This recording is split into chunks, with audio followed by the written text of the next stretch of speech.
మనలో ఉన్న ఆట నైపుణ్యం వెలికి రావాలి, ప్రజల గుర్తింపు జరగాలంటే నైపుణ్యం కలిగిన ఆటగాడితో పోటీ పడాలి అని పెద్దలు చెప్తా ఉంటారు. ఈరోజు పక్క రాష్ట్రంలో నారా చంద్రబాబు నాయుడు గారు ముఖ్యమంత్రిగా బాధ్యత చేపట్టిన తర్వాత అభివృద్ధిలో, సంక్షేమంలో వారితో పోటీ పడి ఈ రాష్ట్రాన్ని ముందుకు నడిపించే అవకాశం నాకు వచ్చింది.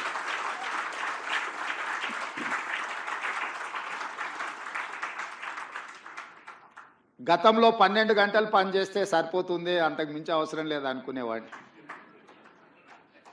కానీ ఇప్పుడు వారు 18 గంటలు పనిచేస్తే నేను 12 గంటలతో సరిపెడితే కుదరదు. కాబట్టి మా అధికారులకు, మా సహచరులకు మనం కూడా 18 గంటలు పని చేయాల్సిందే.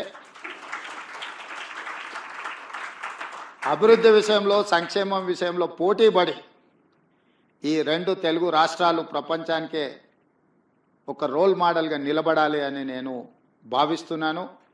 ఆ దిశగా మా ఆలోచన, మా విధానాలు, మా నిర్ణయం ఉంటుంది.